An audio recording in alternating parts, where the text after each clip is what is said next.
All right, Cory Churko, we're up and running. Yes. Thank you for being here. This is the pilot episode of the still yet to be titled Gooch cast of some kind. But the basic concept of this podcast is going to be, I asked Cory to give me two albums that were particularly influential in his life. And that could be in any sense, whether it's musically or production-wise, arrangement, and any sort of aspect of these records and how it affected Cory. And the two records that he gave me were Queen, A Night at the Opera, and Yngwie Malmsteen's Rising Force. So we're gonna be talking about those two records. But first, let me give a little bit of background on Cory Churko, the Maharaj of Moose Jaw that we have in front of me right now. So Cory Churko has been my partner in crime with Shania Twain over the last 8 years. But Cory has been in Shania Twain's band since, was it 96 or 7? 97. 1997. Cory is our band leader, and he plays both guitar and fiddle and sings a plethora of background parts as well. And like I said, he's also the musical director. So he's sending stems and all sorts of crazy stuff around and arranging sort of interim sections of the show. Cory has also played in Kelly Clarkson's band for many, many years. How long did you play with Kelly? I know you still play on her TV show occasionally. 12 or 13 years. 12 or 13 years. Wow. So you know, both the Shania Twain and the Kelly Clarkson gig have been pretty long stints for you. And then additionally, this last summer, you toured with Slash, which is very cool. Yeah, this time last year.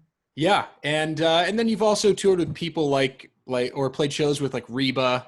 Yeah. And folks like that. But Cory also, interestingly enough, worked with Mutt Lange on some of Shania's albums as an engineer and sort of assistant in the studio, along with your brother, right? Yeah, exactly. Yeah. And then Cory also worked along with Mike Shipley, who's obviously, a very famous mixer and engineer. Yep. And Cory worked with him. So Cory has a whole array of knowledge, and we're gonna get into that. And we're going to start with the Queen record. But before we get into A Night at the Opera, is there anything that you'd like to add to that or say anything about Cory Churko, the musician, that would be relevant to this conversation? Well, first of all, I'd just like to say thanks for having me on the show on the pilot episode. But I got to say, you're not starting off very strong by having me on your first episode. But I'm grateful to be here and happy to chat everything about music with you because being around you, know everything about music, and you're so young. So it's the perfect platform for you, and I wish you luck in all the subsequent episodes that are coming up. Man, I appreciate that. I'm excited about this, and one of the cool things is that I love the two records that you chose, and we'll get into Queen coming up, but I think the Yngwie Malmsteen choice is so interesting, and I'm really excited to talk about that later because I don't know that many people that would have listed that, but yet I completely get why you did it, and we'll talk about that later. Okay. But let's talk about A Night at the Opera. So A Night at the Opera came out in 1975, right? And so I was 5 years old at the time. You were 5 years old. So let's first get into, where were you when you first heard that record? Was it a single and you weren't aware that it was actually from A Night at the Opera, or did a brother or parent be like, hey, or had you heard another Queen album first? Like, what was your sort of introduction to Queen specifically? So because I was only 5 years old when that album came out, and I have no idea, it was my dad's record. So I have no idea when he actually got it, but I'm thinking I probably stumbled, he had a huge record collection, so I was always like flipping through them. So I probably saw the album the year it came out, or maybe the year after my dad bought it. But I'm thinking he probably bought it like right away. But then I remember actually reading credits. So I would have had to have been old enough to read the back of the album jacket or the inside. It was a double flap. Sure. And so that was probably when I was 7 years old, when I actually could read maybe and actually make sense of what's on there.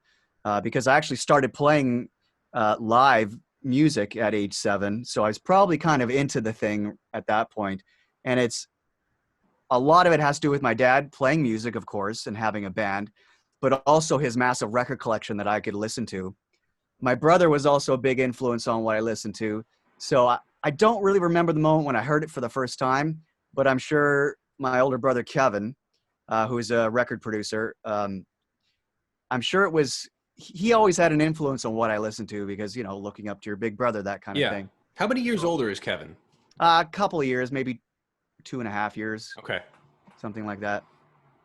So he got onto music way before I did, and I sort of just kind of would pay attention to what he was looking at. So I'm sure that was it. I don't really remember my dad going, here, check out this, or listening to it with my dad. Like I said, he had so many record collections, but this one was so interesting. First of all, the album jacket is quite unique with the, you know, the Queen logo and just the white cover. And then you open it up and I can't remember what's inside it. And I was trying to find the inside picture of the credits. But I remember it being kind of black and white. It showed all the titles. And I remember going through it and listening to the first cut, Death on Two Legs. And of course, the young, impressionable, like, ooh, death, you know? Yeah. And I remember, go ahead. So as far as you remember, this was the first Queen record that you heard. So it wasn't like you had, okay. So Totally Death on Two Legs was like the first Queen track that you had actively like put on and heard. I think so. Wow. Yeah. And I remember looking on the credits and seeing the words, there are no synthesizers used on this album whatsoever. Like they were very proud of the fact. Because I think it was around, you know, around the time when a lot of those synths were coming out. It's probably like, you know, synths in those days were like course pedals in the 80s. Everybody was using them. And they were probably, you know, proud of the fact that they made all these sounds analog, you know, in an analog way and not by pulling out a synth and just pulling up a patch and going, oh, cool, isn't it? So, and there was a lot of effects on that record, you know, a lot of background things, a lot of like analog delay sort of, you know, when you turn the feedback up all the way and then slow down the time. But in very unique ways. And I don't even, to this day, there's a lot of things on that album I still have no idea how they made, you know. And it's particularly, like you said, it's particularly amazing that they did it completely analog. And in going and doing some research, it was something I noticed too, is that they were very adamant about that synthesizer point. And it does sound like a weird thing to say now, but I think it's really important when we're talking about particularly a record like A Night at the Opera to realize the time in which it was created, because that really is, now you look at a record like that with these sort of sweeping delays and stuff like that, and it's now all pop music is primarily production based, right? Like so many songs nowadays, the songs are, especially pop radio, relatively, I would say, weak, but the production is where all of the interesting sort of ear candy comes from. And up until that point, other than like Beach Boys records and Beatles records, there really weren't that many people who had created really what you would consider like a studio masterpiece. Right. And this record really was even the first studio masterpiece for Queen, because having gone and I listened chronologically because I wanted to sort of check out their discography up until this point. And obviously they were a studio band from the beginning and they were always experimenting, but A Night at the Opera was truly the big moment for them as far as the studio. I mean, the first record is kind of like Zeppelin, Black Sabbath meets like Yes.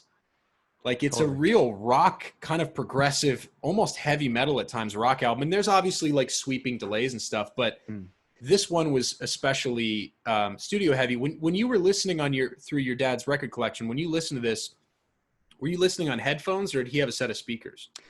He had a hi-fi system back then with the big amp, you know, with multiple inputs, and it's all like analog switching and whatnot. He still has it to this day in his music room. Okay. Yeah, the exact same setup with the speakers and everything. He had the speakers mounted up in the wall, like on shelves, and this thing, and then the turntable. Right. It was a pretty sweet setup. Yeah. Well, I would imagine let's first talk about this really quickly, because you briefly mentioned this, and I think it's kind of an important point. And it's also funny that you mentioned you were sort of a late bloomer and you started playing music live at 7. You're really lagging behind your brother. But one of the things that's particularly interesting about you and your family is you guys had a family band called Churko, right? That's right. In the early days, it was called Pure Spirit. How's that for a hippie name? What was it? It was Pure Spirit. Oh, wow. Yeah. Okay. Because well, my dad's band was called Pure Spirit. Okay. When that band broke up, the family got introduced to it, and then it was kind of like Pure Spirit 2. Okay. But we just call ourselves Pure Spirit still. But that didn't last very long at all. And then then my dad kind of became a recording artist on his own. He went to Nashville and that sort of thing. So he went under his name called Roman Gregory. And then he's like, well, what do you want the band to be called now? And I'm like, Phoenix, like a fiery phoenix. I was probably watching like the Japanese anime G-Force. Sure. And one of their ships, anybody that knows G-Force knows the fiery phoenix. And that to me sounded cool. And we call ourselves Phoenix. Yeah. And then after that, it turned into Churko. But never the Churko family, though, because the Churko family reminded us of the Partridge Family. And that was in the silly. 70s. Yeah, that was lame and like that was kind silly. of cheesy. And I'd always say, man, we're not a family. We're a band first. Oh, man. I would love to. I really wish I could have met that Cory Churko. That's amazing. So how many members of your family were actually your dad played guitar and sang, right? Your mom played upright bass, or no, she played electric bass. Yeah. Okay. She had a sweet P bass, and I don't know where that's gone now, but I wish she still had that. My dad had some pretty nice guitars too, and when Peavey got introduced, the whole music store guy, was like, "Oh, we got these new Peavey products." So my dad traded in all their classic stuff like Gibson and Fender and got the Peavey amps, the Peavey guitars, the Peavey basses. How is that decision aged? Not well. Poorly. He's obviously he knows what he's done now, but sure. Yeah, I'm sure the regret. But the hype, right? It's all about the hype. I totally get it. I mean, and that was really before there was sort of the resurgence of an appreciation of companies like Gibson and Fender, where people were like, "Oh man, we didn't realize like how lucky we were and how great this stuff was." Totally. Okay, so you're surrounded by music at this point. And the reason I brought that up, and the fact that you also you've worked as a producer and you've worked as an engineer and you've worked as all these other aspects, is I would imagine a lot of guitar players, particularly at a young age, would primarily be focusing on Brian May. I mean, I remember listening to AC/DC early on and just listening to Angus.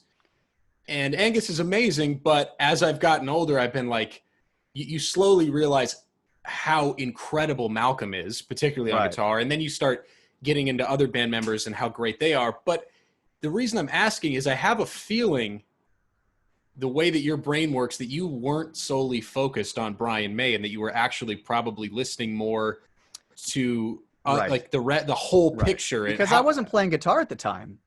I started piano when I was 5. So this is the first album that sort of gave me the overall like, holy crap, this is amazing. Like my mind is blown here in all aspects of the music, but in particular, the production, the melodies, the guitar riffs, and the feeling that it left me with after listening to it. It was my coming to moment, and I can't remember how many times. I mean, this is my Star Wars album for sure. Yeah. Yeah. I've listened to this album so many times and it never gets old to me. And there are a couple other albums in my life, but this was the first one for sure. I completely get that. And well, I thought for me, it was interesting because I know Queen and I know their hits really well, as most people do. And I believe when I started playing guitar, I had like some sort of Queen greatest hits. So like, I know all of their hits and even sort of the like lower charting hits, but I have to say, I don't know if I'd ever listen to this album, and this is blasphemy. Yeah. And I'm glad that you're several miles away from me because you might get your lightsaber out and start chopping me to bits. I don't know if I'd listened to this album front to back before. And if I had, it was maybe like once or twice through because there was a certain level of familiarity to the non-single tracks for me. But I have to say, I've been listening to this album. Basically, you told me this album about a week ago. I've listened to this, I don't know, 15 times in the past week. And it's amazing because some of the songs, and this is a true marker of a great band and a great album, some of the songs I wasn't too keen on upon first, listening front to back a week ago, I now love. And I'm curious to hear about that. Well, it's like 39. 39, definitely. I first listened to that and I was kind of like, this is some goofy shit right here. I don't know. And I think the first bit that really got me excited was that bridge portion where he introduces all those strange chords and all the harmonies, the guitar harmonies in. Yeah. That kind of caught my eye. And as I've been listening, I really love the sort of like space folk idea, which is a very sort of late 60s, mid 70s idea that you hear throughout like Jethro Tull and, eventually like Dio when he was in Rainbow and Deep Purple and stuff like that. Yep. So I usually wouldn't be super in on like supernatural type stuff like that. It's really not my thing. But Right. man, that song has been growing on me a lot. Yeah. And it's Brian May singing. And it's Brian May singing. Yeah. Yes. And he's got a great voice. And then there's what's the song Good? Is it Good Company? Yeah. Keep Good Company. He's also singing that one. That song is, so I guess I'm becoming more of a Brian May vocal fan, but the reason that song grew on me is the connection. I don't know if you know that record by Paul McCartney, Ram. Yeah. That track really reminds me of Ram. Okay. It's sort I of can see that that. happy-go-lucky folk thing where there's elements of Dixieland jazz and a bunch of those different sort of aspects, and it's kind of quirky, but it's not fully on the like goofy side. And the Beatles sometimes in their like really goofy tracks, it might be that we're American and it's a very British sense of humor. I think that's exactly it. Because I do not laugh. I'm like stone faced. Like I listen to some of those tracks. I'm just like, what the hell is like Piggies or whatever. Totally. Something like Rocky Raccoon, it kicks in the middle and you're like, okay, here's a normal song.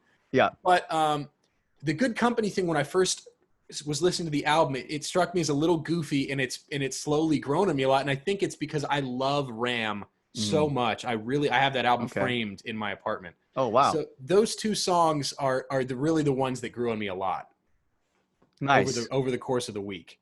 Yeah, that's interesting for you to say that. I mean, and there's a lot. I'm just looking at this the track listing here because there's another one that has the horn section that's totally done with their voices. Oh, I thought you were going to say the Dixieland section where he plays Well, all the it is. guitar. It Is that is. the same song? Keep Good Company. Because Corey, there's a song that has the vocal harmonies that are like that, but then there's also Seaside a song. Rendezvous. Seaside Rendezvous. Is that the Seaside vocal one? Rendezvous. That's with the horn section. You know, the oboes, the trombones. Yeah, that's incredible.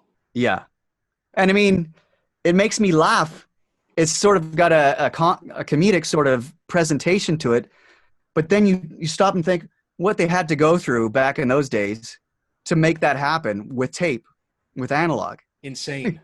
Because they had to speed up a couple of the voices to make them sound like the trumpets, I guess. And what they had to do, I guess, they would have to slow it down, record at that pitch, and then speed it back up, and then it would come back, I guess.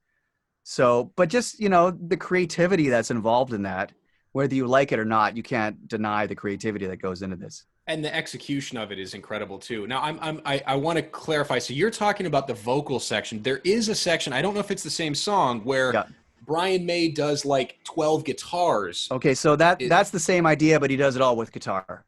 So is that the same song? Is that Seaside Rendezvous? No, it's the one you said. Good Company. Good Company. Keep Good Company. And, he rolls off all the tone controls so it sounds more like an oboe. Yep. And he's not picking it all. You can tell he's just tapping the notes with a lot of gain, I love his very anthemic soloing stuff, but I really think that particular thing that he did on that song, I've never heard another guitar player do that since. I mean, that was 1975. I've never heard anybody achieve it in the way that he did since, and that's unbelievable considering. I mean, think about it. That was like pre Van Halen. It's pre a whole bunch of stuff, and he did something that nobody's done since. It doesn't get enough love in the Brian May world because people always talk about his anthemic sort of Bohemian Rhapsody, Brighton rock guitar solos, which are unbelievable. But that whole other side of his arrangement ear for guitar was really something that I don't know if that's just his brain is on a whole nother planet. Cause obviously since then he's become like a a PhD astrophysicist or a doctor. I don't even, Yeah. I don't know exactly what he's achieved in that field, but he's clearly has an unbelievable ear for that. Did you notice when you were a kid that that was all guitars, No, did it? no, I had no clue. I had no clue what was going on there from a production standpoint, only that it was pretty awesome to listen to, you know. And obviously Bohemian Rhapsody is the point on that album that everybody knows. I mean, that's probably the biggest Queen song.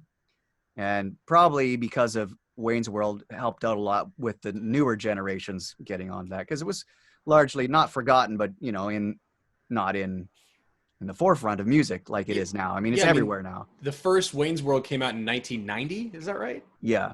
So that was, I mean, yeah, 15 years later. Yeah, and it was one of those songs that, you know, people, like I said, hadn't forgotten about it, but it was just like, you know, radio stations weren't playing that anymore because it's too freaking long, you know? Yeah. Gone are the days of like a 7-8 minute song. Yeah. So anybody that listened to it was just listening to their Queen album, right? So it wasn't really in media at all until Wayne's World. And that just kind of took off from there. And the musical happened, and, you know, all those obviously the movie Glee came kind out. of productions happened. Yeah. And then the movie. Yeah, exactly. Well, let me ask you this then. So I know this is kind of a gradual thing, but at what point was there a realization of, not only did you think that the studio aspects of A Night at the Opera were interesting, but you actually started to figure out what they were doing? I know it's a gradual thing, but was there any moment where somebody showed you, like, this is all guitars, or this is all voices that they... That's such a good question. I mean, I would have had to have been an adult, because I forgot about the album too during the 80s, right? Because I was going down all kinds of other Guitar Hero roads, and Brian May was still highly admired, but he was never like that shredder dude that was so popular at the time in the 80s. I do remember buying a Brian May album with Eddie Van Halen on it, the two of them doing sort of an improv thing together. Oh, I've heard that. It's been a long time. Yeah. Which to me was a little bit underwhelming. I think that Brian May is at his best. It was underwhelming from both guitar players' points of view when they were just jamming, to be honest. I think both of those guitar players do their best work when they figure it out ahead of time and are creating unique sort of things rather than just... And even when they are improvising, they're improvising within a framework they already know and understand. Right. Speaking of Eddie Van Halen jamming, I've been listening to a lot of Van Halen the last couple weeks in addition to this stuff, and he is a massive fan of Alan Holdsworth. And, that's right. I remember that. Yeah. And they have some videos, or not video, just audio of them jamming. And now, to be fair, Eddie went up to jam with like a fusion band, not knowing the song. So I completely give him the benefit of the doubt, but it did not sound good at all. It was not good. And they even had a couple of slightly more simple jams, and he didn't sound great on that either. And I'm like, man, this is Eddie Van Halen. Like, the guy that changed guitar forever. And I think you're right. I think Eddie, like Brian May, they can improvise, but within a context of an understanding and a skeleton. Yeah, it's on a much lower level to the rest of their creations, you know, recordings. Mm-hmm. So even though it's still probably amazing because they're amazing guitarists, it's not what you expect when you get a Brian May, Eddie Van Halen, you know. Sure. Yeah, to a kid, you're like, that should be the greatest thing I've ever heard. Right. You're just like, dude, these two guitar players are... But, you know, if there's anybody other than maybe like David Gilmour that is an anthemic guitar player in classic rock, it's got to be Brian May. Totally. I mean, is there anybody else I'm missing, at least up until... Obviously, there were some people in the 80s that you might mention, but as far as the classic... Like, Clapton's not an anthemic guy. I love Clapton, but that's not his thing. I mean, maybe Jimmy Page and some of the... Yeah, that's true. Yeah. But at the same time, Jimmy was a big improviser. Like, he's kind of a weird mix where, like... But he did have those albums where there were definitive parts, and they are, you know, obviously not busked. He took some Stairway time. to Heaven. Yes, exactly. But then, like, you know, a lot of the bluesier tracks are just like he's shooting from the hip. Totally. And some of it, especially the live stuff, he's on so much coke. Mm-hmm. I don't know if he has any idea what key they're in. It still sounds kind of cool, but it gets crazy. But yeah, I think you're right. Jimmy Page, Brian May, and David Gilmour are the guys. And David Gilmour is another big guy for you. So, and I think this sort of goes because I know that you love composition. And, you know, this is one of the things between us that sort of differs and makes us, I think, work well as a team is that I really come from an improvisational background. I love written stuff too, but, you know, my guitar playing is really heavy on the improvisatory aspects. And you really, really love anthemic written out pieces. And I think, I know that Pink Floyd's another huge band for you. Totally. So I think there's a clear connection there for like writing a guitar solo that is singable. Can you imagine Comfortably Numb, the solo from Comfortably Numb? Can you imagine that if he did that different every night? People would ask for their money back. They would start throwing shit. They would start throwing shit. Yeah. I don't know if a lot of their fans could throw hard enough to get it onto the stage now, but it's totally. But it would be like changing the lyrics of the song, you know, because it's as much a part of the song, those combination of notes in that order, as the lyrics are, you know, the melody of the voice. Think about Bohemian Rhapsody. If you change that, I mean, no, exactly. Even so, Brian May Lambert would quit. Totally. Yes. Yeah. And Brian May was that definitive figure out the parts, orchestrate something, and then lay it down, and then play that, you know, for the rest of your life kind of thing. That's the time you've spent. What can I do to make this solo as good as possible? Okay, I think I've got it. Now that's lock it in, you know, it's locked in. Well, let's talk about Brian May's guitar tone, because it's a really strange guitar tone. And in fact, we were recording a project the other day that we can't talk about. So let's just say it's President Obama's new rock album that's coming out next year. So that's the sort of placeholder. We were recording a part, and the tone that I had was a very sort of like mid-rangey kind of nasally lead tone. And you're like, that's totally Brian May. And immediately we were both like, man, it's amazing. If you get those certain mids in a nasal distorted way, immediately Brian May, the only other person I can think of, but it's a different type of nasal, and unfortunately he just passed away, is Peter Green. Okay. Where he set up his humbuckers on his Les Paul, when they were in the middle position, they were out of phase. Right. And he had that's kind of that sound. And it was because of Brian's guitar built by him and his dad. And that's why no one's ever sounded like him ever again, you know? Yeah. Because that guitar with that Vox amp was the combination that made his tone, and only his tone. And unless his dad made you a guitar the same way, you would never achieve that, you know? You would get something close. Didn't he additionally have that treble booster? Wasn't that sort of the only other aspect of his tone? That's right. Yep. It was the treble booster, the Vox, and the Red Special. Yep. Unbelievable. And here's the weird thing. I wanted to bring this up because I don't know how they made it work, because his tone works really well for leads. It's a very weird tone for rhythm guitar.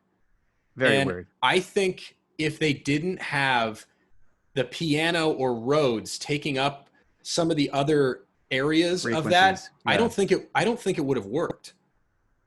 I don't think that tone long term, it can work for sections, but it is so nasal and so odd that without some of that filling out, I don't know if it would have worked as well. And it didn't have a whole lot of bottom end either, and that's mostly due with the amp, you know, the open back Vox kind of thing. You know, and I remember growing up and having the same opinion as you, and noticing that now it's obviously his sound, and I just go, oh, that's Brian May.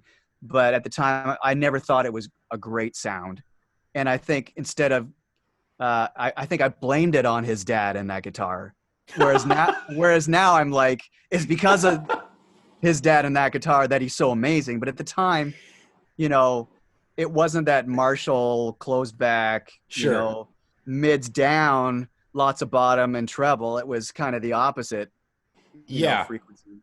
I love thinking about a teenage Cory Churko seething with anger at Brian May's dad. That's just a hilarious. Like, hey Cory, why are you in such a bad mood? Brian May's dad really pissed me off today. He could have been so much better. Yeah, he could have been so much better. Yeah, you're right. I mean, when you listen to some of the records around that time, and you hear like the Jimmy Page stuff, where it's just like Les Paul through a Marshall, and it's just like unbelievable. That's why I said, like, I think it really worked for the lead tones, and I think a lot of people could have used a lead tone similar to Brian May's and made it work, because it does have that poke. But for any sort of rhythm parts, it is a weird tone. And I do think it in retrospect, it is such a like that's Brian May, but I get it. I would never want, if I were playing guitar, I wouldn't want such a specific tone all the time where you had to like fit it. Cause there's sometimes I'm like, I don't know how he made this work. And I think some of it might have to do with some really great mixing, especially on the rhythm parts to make them not poke out when they're supposed to be kind of in the back. Totally. Yeah. And using that British coin as well. I mean, and that had a lot of a certain signature attack as well. Like in the beginning of Death on Two Legs.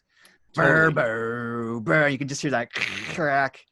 And he's specific about the years that he uses. He collects them because he said, "Oh wow!" The breakdown of metals after I don't know if I'm getting this right. Something like the 40s, 50s. They had a certain breakdown of metals in there, and he's like, I prefer those. So he said he has like something like 6,000 of them, just collected, so they don't, because he won't use them after a certain year. I wonder how his blood tests look in the mineral composition. If he's high in nickel or something. Yeah. Well, the guitar tech, I watched his like rig rundown, and the guitar tech said that every night he has to wipe down in between the pickups because it's filled with little shavings of iron the filings. coins. Yeah. Well, let's get into a couple of the tracks on this album, because I wanted.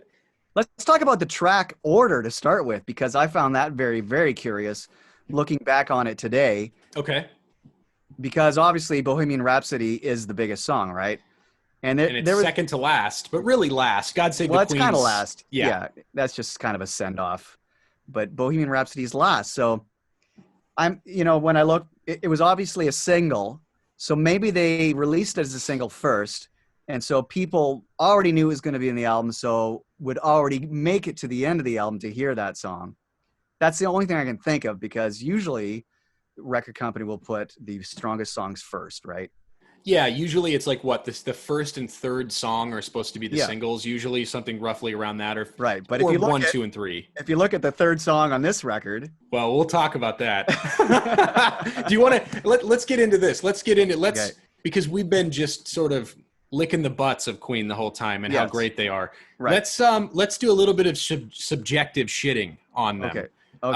Or not, now let me offer, we're doing this in good fun, and this is obviously subjective, but it's also, you have certain songs that you hear and you're just like, why is this here? And you had, before we even talked, you mentioned this, and I had already decided that was my stinker too. So why don't you go ahead and talk about it? Okay. Well, it's the third song, and it's I'm in Love with My Car. And I just went to the Queen concert when it came through LA, and they made a joke about it. And I can't remember exactly what it was, but it was it was in the Bohemian Rhapsody movie, wasn't it? I haven't seen it. Okay. I haven't seen it. But they actually dog on this song in the movie, and then they dogged on it in the concert. They kind of made joke to the movie about the song. But did Roger Taylor make the joke, or was it somebody else? He may have done it. I think he may have done it. Okay. Yeah. Because it's his song. He wrote it. He sings on it. But it was always the song where I picked up the needle and skipped. Yeah. Because it doesn't go anywhere. It doesn't go and here's the sad thing is Roger Taylor actually has an awesome voice. Yes. Absolutely. All that high stuff is him. All that operatic stuff is.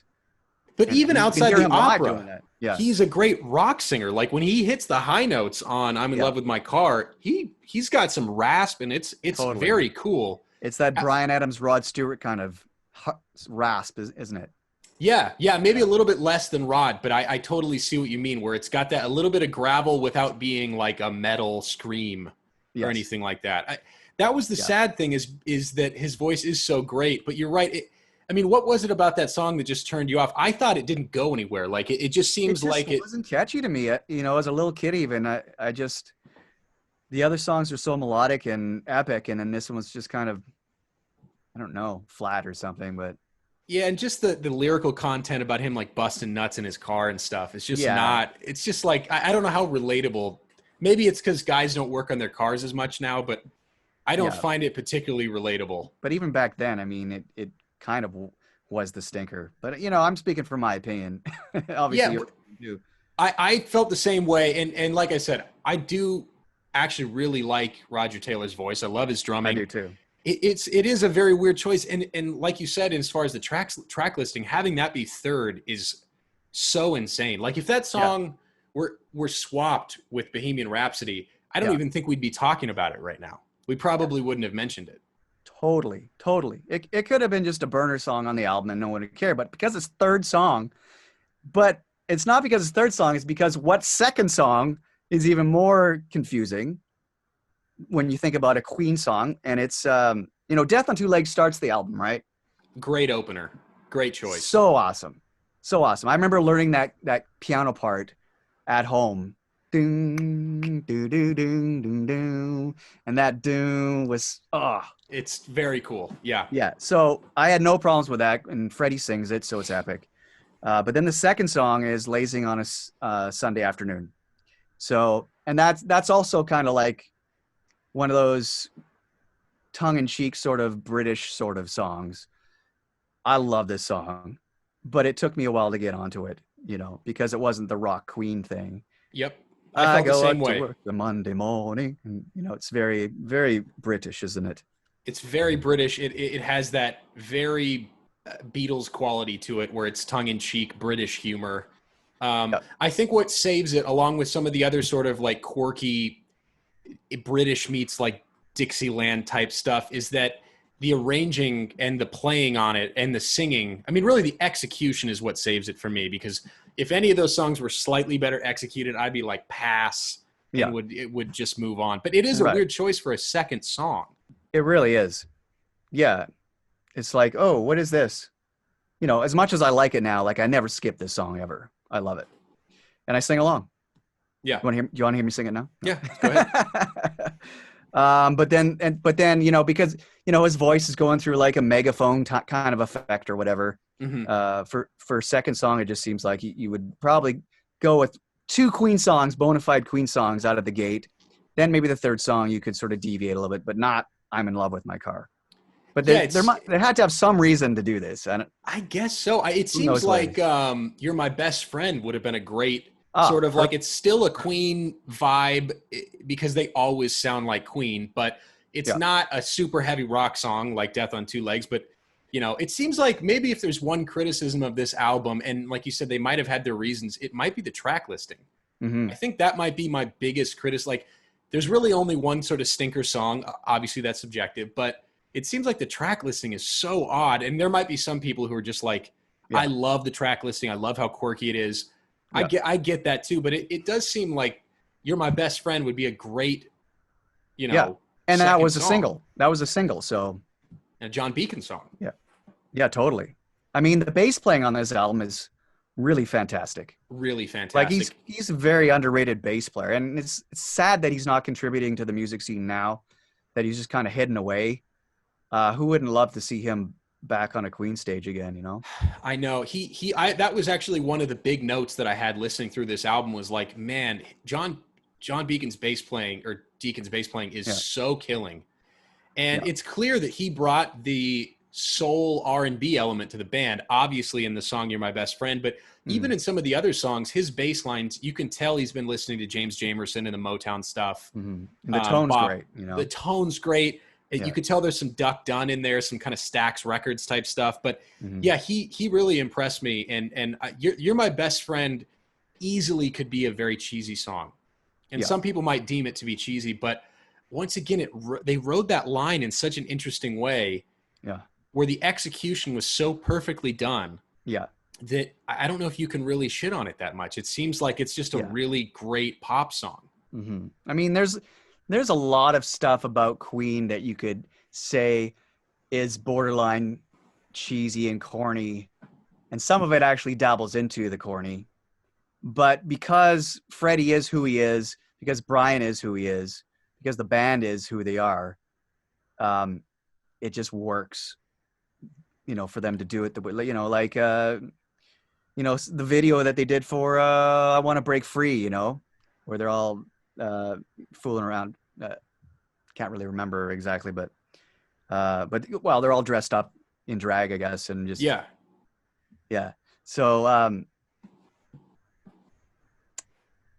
you know, I think and then what happened was they actually did get deemed cheesy and corny, and that's kind of when Queen stopped, isn't it? Yeah, I guess you're right. They have such a weird career arc in that sense, because I completely see where you're coming from, because I do not like theater music. I Right. never have. I don't actively go and like hate on it, because obviously I know that some people love it and it's a personal preference thing, but I don't like Broadway stuff. I can appreciate some of it instrumentally when I hear the scores, but I don't like Broadway singing at all. I have a real aversion to it. Maybe it was I wasn't introduced to it, but it's the one kind of singing I just cannot do. Yeah. The closest thing I've ever come to being able to appreciate that style of singing is Freddie. And it's because at the same time, he can also sing like Paul Rogers, or, you know, not that he's copying Paul Rogers, but you know what I mean? He also has that like that nasty grit. And I think that's what saves it, because when I hear covers of Queen songs, and it might be once again the execution, I'm like, this sucks. Yeah. Most of the time when people cover Queen, it's terrible because they had such a specific identity that it's almost impossible to copy without coming across as cheesy. Right. No, exactly. That's exactly right. You're lucky, because I almost, instead of one of these albums, I almost had Jesus Christ Superstar as one of my... I'm so glad that you didn't choose that. I mean, no, it's not your typical Broadway album, because all the singers are rock singers. Sure. And if you've never heard Carl Anderson sing, he's the guy that did Judas. You played it for me. Did I? Yeah, on the bus or something when we were out with Shania. But I didn't hate it. It's better than most singing. But look, I've been in a setting where I've heard Broadway singers that I know like have been Grammy nominated. I know they're amazing. Yeah. And I hate it. I just can't. I don't know what it is. Because they're Broadway singers, and I agree with you on that point. But when they're rock singers singing Broadway, that's different. It can be different. Yeah. No, that point is well taken. I think, and Freddie's the pinnacle example of that. Yeah. And obviously they turned We Will Rock You into a Broadway show. Yeah. With a bunch of Broadway singers. I don't want to go see that. Well, let's talk about, so we've sort of touched on the track listing, but are there a couple songs that you really think are, other than the singles? So let's take out You're My Best Friend and Bohemian Rhapsody. Right. Was Death on Two Legs a single? It wasn't. It wasn't. Well, out of the non-singles, what do you think are the 2 to 3 best tracks that you're like, these are desert island tracks for me? Definitely Love of My Life. The ballad. Yeah. And definitely the Prophet song. That was the other epic, I don't know how many minute song, like Bohemian Rhapsody, with that middle section with all the delays. I wanted to bring that up. I'm glad you brought this up. Yeah. Love that. That track is, and a couple of people made the point when I was reading online, if Bohemian Rhapsody wasn't on this album, that song would be looked at as the magnum opus, right? Yes, totally. Yeah. Do you have a favorite? Like, what is it about that song that really got you? I think it's very moody, emotional. I mean, the lyric, you know, to be honest, I've never really read the lyrics. I know it's kind of, and I might be right off target, but it's about, you know, old seers and mages and, you know, kind of that stuff that, you know, Iron Maiden was singing about way back when. And yeah, I mean, totally. And Yngwie eventually, that's why it's the Prophet song. Yeah. I really too, like, right? I like that song a lot. Now this might get this is the real Cory Churko brings the lightsaber out moment. I listened to this many times, and I think this has to do with you hearing it when it came out versus now. Yeah. I feel like that middle section is very cool, but it should have been shorter. And that live, that it obviously would have a better, because I know that they did that live too, where they had his vocal delays set and he would do that live. Yeah. Live, I totally get why he would go that long. But as I was listening to it, I listened to it several times because I wanted to make sure that I wasn't give it a chance. To give it a chance, because I do like it. But there is a point where I was like, I wish if he had cut it in half and sort of picked the best portions, if it were my record. Now it's obviously not, and Queen is one of the greatest bands of all time. But that was something that I kept testing my hypothesis of being like, what sections would I, because I love the intro and Now I Know and all that stuff. And I love at the end when he does some crazy stuff. Some of the stuff in the middle, it just seems like live I would be absolutely balls in, but right now in the context of a record. Yeah. It may be because I've heard it so many times, but I sing all the way through that section. Well, see, that's what I'm saying. Now the fact that you heard it. Now I know. Now I know. Now I know. And I sing all the way through it, man. I sing every echo part. And that's probably why they did it. Like I said, I think that has to do with the time period thing, because that had never been done on a record before. Yeah. An improvisational vocal bridge that's like a minute and a half, 2 minutes long. Yeah. But imagine what they had to do that, because there were no digital delays back then. There were probably echo chambers, obviously, but it obviously was them moving the tape. I could be wrong. There's probably a ton of Queen people who are going to say, no, it wasn't that. But to me, listening to it now as an adult, in the old days, I just didn't know what it was. I didn't even know it was an echo. It was just a part of the song that was so amazing. Sure.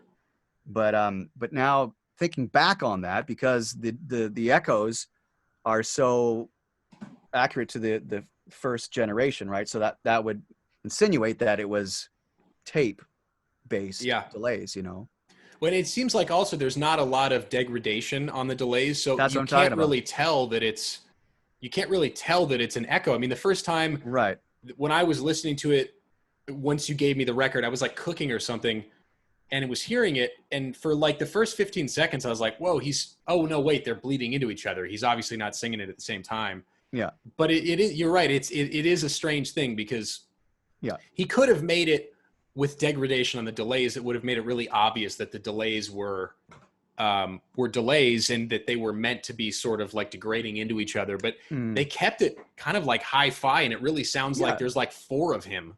I think as a kid, I thought they were all singing those parts, that it wasn't. But, then I analyzed it later, and I'm like, oh, shit, that's Freddie, and it's just a delay, and it's a cool trick. And now I'm trying to figure out how to do it, and obviously incredible. It'd be a lot easier to do it now. But back in the day, man, it's just one of the tips of the hat to them for, first of all, being able to do that and the creativity to do that, but to do that on like a third album where you really want to put your best foot forward, and here you are experimenting. It is truly amazing. I wanted to briefly talk about a moment that I felt like was a highlight vocally that doesn't get talked about. Sweet Lady. Okay. That's my second worst song on the album. I see, the thing is, I get it. Like there's I think that the B section of the song is kind of whatever, but I really love that they made a rock song. That song's in 3, right? It's in 3. And I love how they made 3 rock. And I really love Freddie's singing on it. Now, I get it compositionally, it's not the best song, but I love that they added that in there, because going back and listening to their albums, I really like their first album a lot. And I know they don't find that particularly like a well-formed version of who they were at the time, but I really like it. But that's the rocker in me that like loves that they were doing some of that Black Sabbath, Led Zeppelin type stuff. And I think that's why this album it's almost non-debatable, is really the pinnacle of everything that they did before and after. It didn't get overly theatrical, which you could say after that they sort of doing too much of the tongue-in-cheek might have gotten them in trouble in certain senses. And it wasn't all a rock album either. It really feels like A Night at the Opera was a culmination of like all of the best aspects of Queen all in one album. And even more than that, Bohemian Rhapsody obviously gets a bit overplayed and everybody's heard it a million times. Really is quite the encapsulation of what Queen is in one song. Yeah, you're absolutely right. Lyrically, arrangementally, all the vocal aspects of it, Brian May's very specific guitar sound, the riffs, the studio techniques, it's literally all there. The epic piano opuses. Yep. Yeah, and the mixing, harmonies the mixing of sort of more advanced harmonic piano stuff with riff guitar. Yes. And not necessarily at the same time, but the fact that they can go between those two things. Not a lot of bands can have these sort of big harmonic moments and then get to a riff that doesn't just sound like Cavemen all of a sudden. Right. And yeah, all the time signatures they went through as well. Obviously that's hard to do, and a lot of people try to do it in concept albums and fall flat on their face, you know, to make it sound natural and like it's not jolting. Yeah.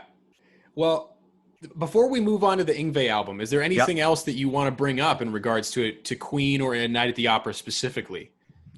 I don't think so. I think we pretty much covered it. Yeah. But you know, it was just Queen has been a big band for me developmentally as a musician, for the music, for the productions, for the melodies, the guitar riffs, guitar harmonies, just the thought that goes into production rather than just jamming something, you know? Yeah. I think that's why I gravitated toward it at such a young age, and why I still do now, and why I still appreciate it as much now, and the band. Love that. And as somebody that's been playing with you for the last 8 years, I can hear it. Not that you're ever copying Queen identically, but you can. Pink Floyd and Queen, as far as classic rock bands, seem to be the two bands where I'm like, oh, I can hear where Cory's. I know, even if you're not copying any bit of a riff, I'm like, I know where sort of his real unconscious mind is sort of pulling from. Yeah. And it seems like that's Queen totally yeah, true. yeah, cool. Totally. Well, I love it. I'm actually really glad that you picked that album because, like I said, I hadn't really listened to it front to back, and You're welcome. Seriously, man. I mean, I'm all in. I'm like, I'm going to listen to it when we're done with this podcast. I really have been enjoying it. Okay. So now we move on. Yes. To Yngwie Malmsteen's Rising Force. Now this was out of left field. Although it does make sense to me, I'm so happy you picked this because of all the people I've talked to about potentially doing this podcast eventually, there's no chance in hell any of them were going to pick this album. And I didn't want to pick this album. I did not want to pick this album. I tried my best not to pick it, but even my wife goes, "What are you doing? You have to pick Yngwie." And I'm like, "No, I'm not. No." But she's right, and I'm glad I picked it because, you know, under the context of what you said, the criteria was for this podcast. This fits. Well, let's get into it. Okay. So Yngwie Malmsteen's first album, he's coming out of playing in the band Alcatraz. Yep. And he releases this album where he's playing bass on it for some reason. We'll talk about that too. We'll talk about that. And then as far as the other musicians, we have the drummer from Jethro Tull, and we have the keyboard player. It's like Jens something. Johansson, who is very steeped in this sort of neoclassical style. He also played with Dio in Rainbow. And so he has a real history before and after this of being involved in projects that are neoclassical metal, I guess you would call it. So, yes. And let's just give us a breakdown of like where you were, because now we're coming from 1975 with A Night at the Opera. Now this album comes out in, what is it, 84, 85? It's like nine years later, 84. Uh-huh.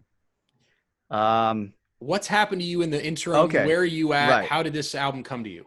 So I started playing guitar when I was 9, and I just learned by reading from, you know, playing Hava Nagila from a book or whatever, and from my dad, because he was a music teacher, like I said before. And then the band went on the road, and I was, you know, rubbing shoulders with a lot of musicians. I was learning a lot more licks, trading licks. And, you know, those were my formative years playing guitar.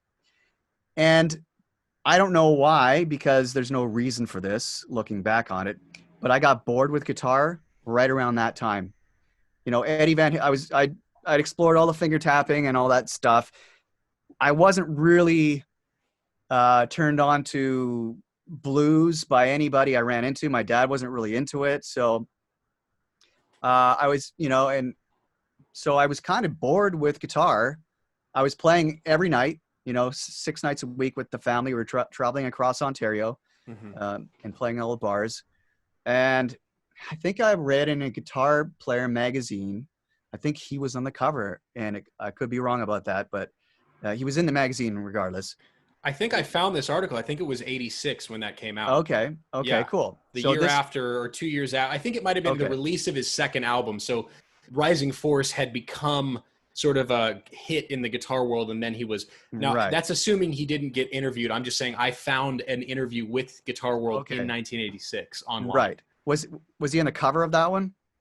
I don't know. It was just that's probably when he would have been on the cover. And in 84, because it was his maiden voyage, it probably wouldn't have got him on the cover of Guitar Player at that time, that early on. Yeah. But anyway, somehow I found out about Yngwie, and I thought it sounded very interesting. They talked about Bach and classical and Paganini, all that stuff. And because I'd learned classical piano, I was like, oh, well, this sounds different to me just in text. So I remember I was on the road in Ontario. I forget if some Northern Ontario, like maybe Hearst or Cochrane or somewhere. And I went to the record store there and I bought that record, Rising Force. That's the one we're talking about here today.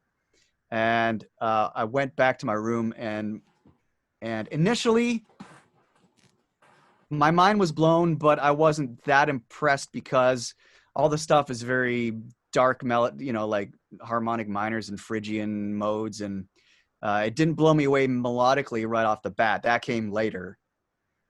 But his technique definitely, and the style of what it was. And I think there's only one place in the album where he even did a finger tap, and it was just probably it's not like I think it's the tap. No, he actually does.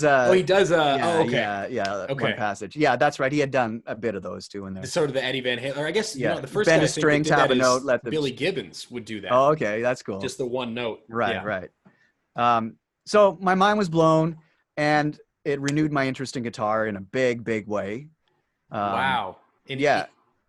So, I'm curious. So before we continue to talk about that, as far as the shred world, 84 was sort of right when it was coming on? Because Van Halen... He was the start of it. Yeah, Van Halen kind of was, I guess, 70s. Really the start of it. But that was like 78, and it was in the context of a pop group, right? The first Van Halen record came out in 78. So it was an instrumental. 6 years later, this was the first instrumental record that I had heard. Vi or Satriani, they weren't out yet. I hadn't heard of them. Okay. And I think from what I know of Vi, he kind of replaced Malmsteen in a lot of those projects, right? Or not a lot, but definitely Alcatraz. He might have been playing with Zappa at that. I think he was playing with Zappa around that point. Yeah. And, we're talking about 84. That we didn't have the internet back then, so that sharing of knowledge all that stuff could have been going around, but I didn't know about it. But Yngwie was definitely the start of that neoclassical shredder kind of thing, which turned to all these carbon copy players, that, Shrapnel Records. I don't know if you listen to all the Shrapnel artists, but that was a big, that was Cacophony. That was my library back then. Tony McAlpine and Greg Howe and, all that stuff. And then Queensryche and all that stuff. So, so it was just brand new to me. Playing all those minor scales was new to me because I was playing with my family band in a primarily country band, and all the rock that I'd played at that point, was highly just blues pentatonic kind of stuff, right? So Yngwie was very, very different to me. And I played the crap out of those records, listening to them. And me and my little brother, he was really into it as well. We would sing those instrumental songs at the top of our lungs. Like Black Star and stuff like that. And we do all the fast parts,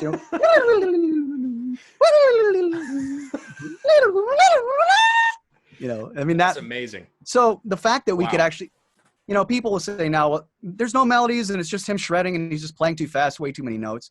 But it spoke to us at that time. It spoke to me at that time. Well, we'll get into the way he's perceived, because I do think that his public perception is a bit unfair. Now, in some aspects, it's his fault. It's not. It's his fault. Yeah, it is definitely his fault. But we'll get into that. It's not like Beavis and Butthead made jokes about him, and that was the downside of his career. He's the reason for any downside to his career. He has alienated a lot of people, and for good reason. I mean, he's alienated people that were like, I'm done with this guy. Yeah. I want to talk about your guitar playing up to that point, because obviously blues pentatonic and all that stuff, but then again, we just talked about Queen, and there's definitely more sort of like I don't want to say modal because it's not modal in the sense of like. Well, it is, and he would say it was back in the days in those magazine articles. Brian May would refer to it as modal. Oh, Brian May. Oh no, sorry, I thought you were talking about Yngwie. No, I'm saying with Queen because obviously I'm saying with the guitarist that you've heard. Right. They were using modes. I was going to say it's not modal in the sense of like Miles Davis kind of blue modal, but he's using more than pentatonic scales. How had you learned those in any sort of like really cohesive way, or did you just kind of like know what key you're in roughly and what like when you came to Yngwie and now all of a sudden you've got these the harmonic minor modes? I was just doing blues scales and major pentatonic scales and major scales, I guess.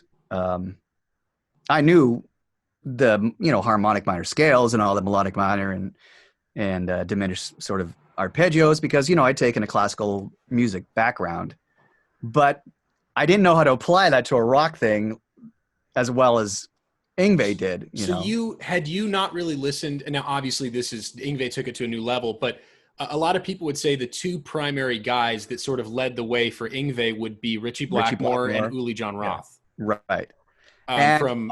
People know, Richie Blackmore is the guitar player in Deep Purple and Uli Jon Roth played in Scorpions. Mm-hmm. And my dad didn't have any Scorpion stuff. That stuff we got later. But he was already out of the band by the time I listened to that Scorpions. But Richie Blackmore, of course, I mean, everybody would say, oh, he just copied Richie Blackmore. And my dad had all those Deep Purple albums, but I didn't really listen past Smoke on the Water, to be honest. It's just, I don't know why. They just never really did it for you. Yeah. I just never opened it the same way I opened the Queen album and listened to it that much. And it probably had a lot to do with my brother too. Like I said, he was a big influence on what out of that record collection that I listened to. Mm-hmm. So, but now looking back, of course, even that pose where Yngwie is down on, bent left knee with his right leg stretched out to the side. Richie Blackmore. That's Richie Blackmore. You know, it's a direct ripoff, but I didn't know that at the time. Right. And that's why I'm saying now, I probably wouldn't have chosen this record in any other situation, but the way I perceived it as a 14-year-old, and my limited stuff that I had on the road with me at the time and the limited amount of magazines and media that you can have because there's no internet back then. Yeah.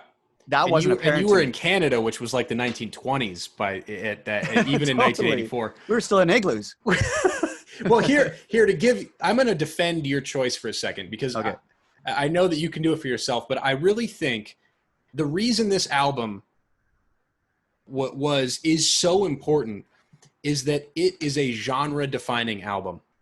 Definitely. It created and defined a genre of music that still to this day has not been touched. And there's really not that many albums in any capacity. It's like even Black Sabbath's first album, Inventing Heavy Metal, there's definitely parts of it that had not been done before. But as far as heaviness, other than the song Black Sabbath, which is super heavy and demonic with that tritone thing, there was stuff that was on the Jeff Beck Group album, like Truth with Rod Stewart singing, or some of the Zeppelin stuff. It was just as heavy, if not heavier, than most of the first Black Sabbath album. So even with heavy metal, you start to get into like, well, it's actually, there's aspects here and there. There's not a lot of albums that are literally like, this album created a genre. Totally. Nothing was even close to it. Yeah. The only thing that you can relate, as far as I'm a Deep Purple fan, but not a connoisseur. Obviously, Highway Star is sort of the pinnacle of their neoclassical aspects, but even that is not anywhere. It's not anywhere close to being what Rising Force was. Not saying it's bad, or even that it's as defining a genre.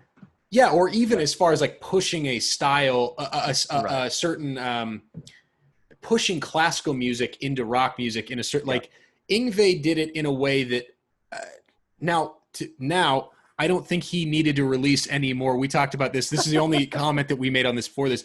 I think he could have released his first two. You said 4 albums. I said 2.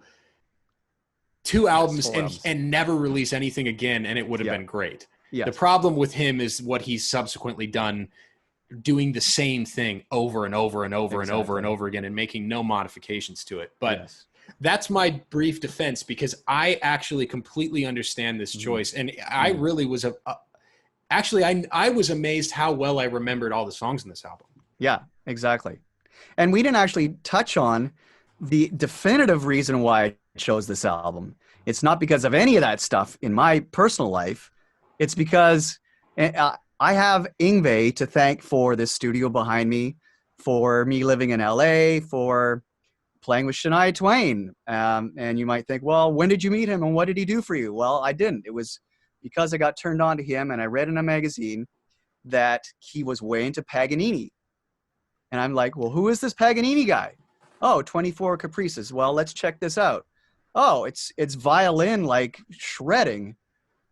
I want in. Oh, my grandpa's got a fiddle. I should just, play around with it for a second. Oh, my grandpa gave me his fiddle. Thank you, Grandpa. Now what do I do with this thing, right? Oh, well, it takes talent to play Paganini. It takes talent to play anything classical, and I've never had a lesson on this thing. So I'm going to start to saw out some fiddle tunes and play them in a bar at the end of the night when everybody's drunk and you can't go wrong playing a fiddle. Yeah. And that is literally what got me into the so-called big time, was playing fiddle. Let's get into this, because this story, I really think that, like, this, if there was a Cory Churko movie like there was about Queen, this transition from being, and I've heard some recordings of you and your, like, the later Churko band, like when it was literally called Churko, and you guys are absolutely burning. I mean, your whole family is full of absolute savant music, like unbelievable musicians. Each one of you is incredibly talented, and it's quite awe-inspiring, to be honest. And clearly you guys had been playing a lot of rock and sort of country folk music with your family band. Then Churko, when it was with your brothers and stuff, it was a little bit more geared towards like burning guitar. And you had developed your sort of like rock chicken picking stuff. Right. But then this transition, when you started playing, and I had forgotten that this was because of Yngwie. So you started playing fiddle with the family band at the end of the night when people are hammered.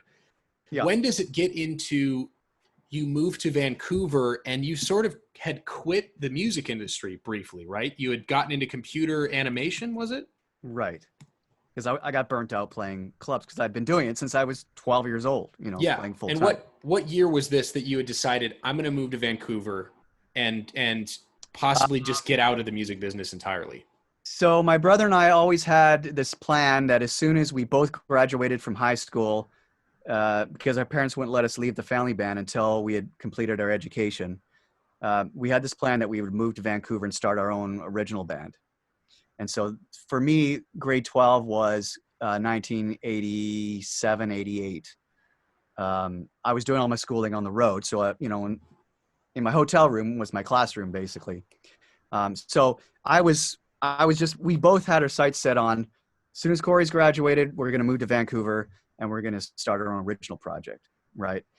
But like a few months before I graduated, I actually had this phone call from Katie Lange's management. You know who Katie Lange is? Yeah. A friend of mine plays pedal steel with her now, actually. Yeah. Okay. Yeah. There you go.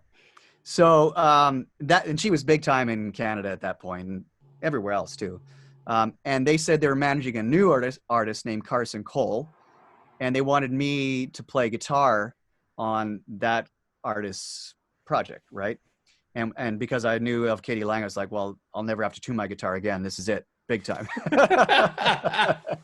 Okay. And in the conversations I had with them on the phone, I convinced them to take my brother and the bass player of Churko at the time, because my mom wasn't playing bass at the very end. She went off the road to go with my little brothers and put them back in school. So we had a guy come in named Shane Hendrickson to play bass. I convinced them to take the three of us as the core band for Carson Cole. We all moved to Vancouver as planned, and we already had a project, so ready for us. The perfect sort of transition to Vancouver.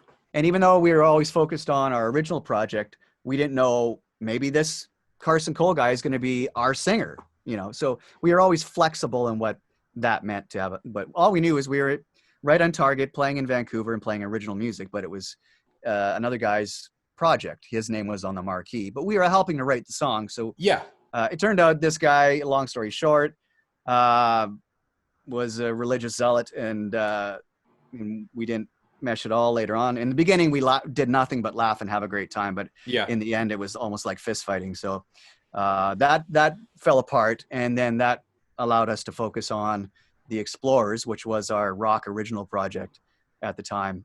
And we were in Vancouver, and everything was as planned. And we did that. So we recorded in like Little Mountain Sound, where Bon Jovi and Aerosmith, we struck up a relationship with the guy who owned that studio, and he'd let us come in on the downtime. So we literally would walk in and see like the whole setup for the Bon Jovi Slippery When Wet album and that sort of thing. Oh, wow. That's cool.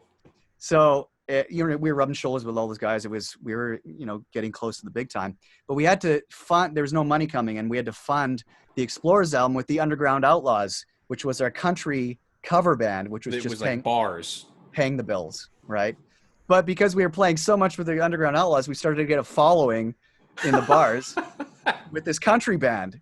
So we literally put out the Explorers album, which was prog rock. This is late 80s, and a country album, the Underground Outlaws, at the exact same time. We took both projects and went on the road together, supporting both albums with two different personas. Well, let me ask you this so we can relate it at the same time with this story back to Yngwie. Yeah. Is that the band that you were playing fiddle in at the end of the night? Yes. Okay, so Yes. So when did you acquire your grandpa's fiddle? That was already when the family band was still going.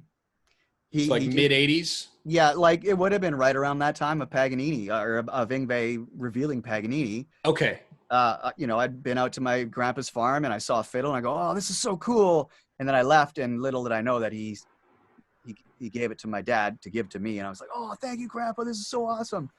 Wow. Okay. So you had been, so sorry to interrupt. So just to wrap, so you had been practicing on fiddle with no lessons or anything like that. And then when you guys moved out to Vancouver, did you say to your brothers, like, hey, I think that I've gotten to the point where I can start playing fiddle in a live setting, even if, like, maybe only when people are drunk, but I think that I can at least get by on it. I've been practicing this sort of classical or at least fiddle tunes. Right. So one of the guys that I met in another band, and he was actually a moose jaw. He lived in a hotel room. He was a bit of a autistic sort of dude, very sort of mentally unstable, would do things he shouldn't, when other women are around and that sort of thing. Okay, so you can use your own imagination, but he was very unstable, but he played guitar and fiddle like a madman. So I went to his hotel room one day and he taught me how to do the figure-8 bowing for the Orange Blossom Special. That was the very first thing I learned on fiddle. Oh, wow. Okay. Do do da do do da do do da do do da do do da do do da do do da do do da, right? And so once I learned how to do that, and then I learned the B section of the Orange Blossom Special, that was the song that I would play in the bar at the end of the night. I never ever considered myself a fiddle player until I maybe was 19 years old, and so I would have started fiddle at 15 or 16, but because I was always focused on the guitar and on that whole shred time in guitar 80s. Yeah. I only, fiddle was very much on the back burner. I brought it out once in a while. And so that's kind of what I did until I was right up to the end of the Underground Outlaws Explorers. I only knew the one frickin' song. Oh, really? So you had kind of like had it in the side, but not really ever. Right. I'd bring it out just for that moment at the end of the night where everybody would go nuts because they're all freaking drunk, and it didn't matter how bad you are. You're sawing on a fiddle and people love it, right? And then they're like, that's the guy that played guitar the rest of the night. Yeah. He's that guy. He's the same guy. Yeah. Okay. So you've kind of had the fiddle at your side, but not really been playing it particularly. But then this is where it starts to get extremely interesting. So was there a breakup period of those bands before you started going out and playing? Yes. Okay. So the Explorers, the Underground Outlaws broke up simultaneously. They kind of petered out slowly, but not too slowly. It kind of ended. We had a sputter, then we got the band back together with new personnel, and then we totally just kind of like called it a day. We were all burnt out. We had been playing the bars, 6 nights a week. And I went back to school. I was like, I've had enough of living check to check, week to week. I'm going to go back and get benefits and a real education and have something to fall back on and start a new career. Went back to school for computer animation, but I had to put myself through animation school, borrowed some money from my mom, and I hit the streets with my fiddle and actually learned to play as a busker on the streets. And you knew one song when you started busking, pretty much, I knew or one you song. maybe prepped a little bit. Yeah, there was one moment that set me up with 8 or 9 songs, and that was when my wife was working at the drugstore, and she was having Seniors Day, and she said, "Hey, why don't you come and play your fiddle for the seniors?" I said, "What? I know one song. I'm going to play for the seniors." She said, "Well, just learn a few more." So I actually learned 8 or 9. I got like a fiddle cassette or something, and I learned all that I could that were fairly easy on there. And I went and played this freaking Seniors Day. They were drinking coffee and having muffins, and I played 8 or 9 songs. And then I had this kind of set list of songs that I actually took to the streets and used as the base set for my busking. And then I started to learn Mark O'Connor and all these better fiddle players, Stefan Grappelli. Forced myself to learn all that stuff just by ear, and I'd learn a new song and I'd take it to the street. So gradually I had more and more repertoire, and I had a backing track. I was doing MIDI backing tracks with a keyboard that I'd won in the Explorers because we entered a Band Wars competition and we won it. And one of the prizes was this Yamaha keyboard that had a sequencer in it. So I did all my backing tracks. Of course you did. That's a classic Churko move. Now, did you go back and learn those Paganini 24 Caprices? Did you go back and learn those? You never did. No, but I think I could be wrong, but I think one of them was Steve Vai played in that Crossroads soundtrack when he was the devil. I think his you're right. Solo is of course twice as fast as that. Yeah. But I did learn that, but on guitar, not on violin. Oh, okay. Okay. I never actually ever learned a classical piece aside from Tchaikovsky's Concerto in D. Just the intro of that I learned on. Wow. Well, tell people what the busking turned into, because this is where it really gets completely insane, and it seems like a movie script. Yeah. So all that time I thought I was busking just as a means to put me into an animation job, which it did. I graduated from animation school and I started right away with a great company. It was doing kids syndicated weekly show, and I was doing animation. I had all my Star Wars toys at my computer station, and I was just freaking going for it. It was so fun. And 6 months later, out of the blue, on my old answering machine with a cassette tape, there was a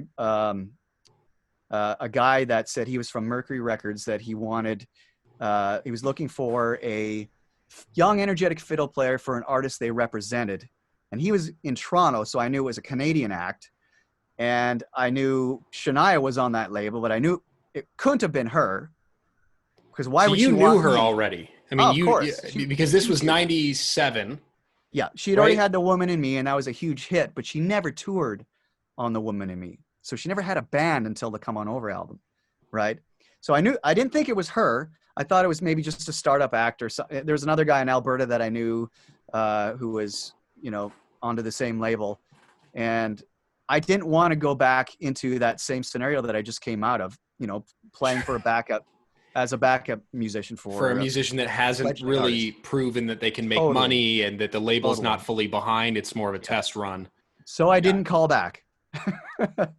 Oh my God. I didn't know that. I don't think you've ever told me that. It's not that I didn't call back. It's just that it wasn't a priority for me because I had other things going on, and I was. Yeah, you finally had like a normal human job. Yeah. And you're like making money and Totally. And new life. And it was every bit as creative as like music business was. It was just in more the visual arts, right? So I loved it. But then a few days later, he called back again. He said, "Look, I was a bit discreet about who the artist was, but it's for Shania Twain, so you should really give us a call." He knew once he said the name, you would. Yeah. He never said the name at first, and so I didn't really take it too seriously. And so once he said that, then obviously I called back immediately. I left a message. "Hey, got your message. I'm totally excited about this." We talked the next day, and he said, "Please send me a 8x10 and a CD." I already was selling CDs on the street with my busking thing. So I just threw one of those in, took one 8x10 at a photographer's. I got him to print one off. And that's what went to Mercury Records. So you sent them none of you playing guitar because they wanted a fiddle player. I mean, this is insane. There wasn't even guitar backup because it was just my MIDI stuff from the keyboard. So just piano and bass. But it's just and so drums. funny that they didn't even know what they were potentially going to get, because No. I mean, I've heard you play even before this period, and you could have played everything on that first Shania record with your eyes closed. I could have already. Guitar was something I was very, very, very serious about, you know, practicing till 5 or 6 in the morning, just fucking going on scales. And, you know, and then it turned out that all through my career in the big time, so to speak, it's been fiddle that has gotten me through the doors, both Kelly Clarkson and Shania. And I played fiddle with Reba too, but luckily I played guitar with Slash. It wasn't my fiddle. I was going to ask if he was like, you know what, let's do a Devil Went Down to Georgia just to end the shows. Let's get Cory's a good road hang. Yeah.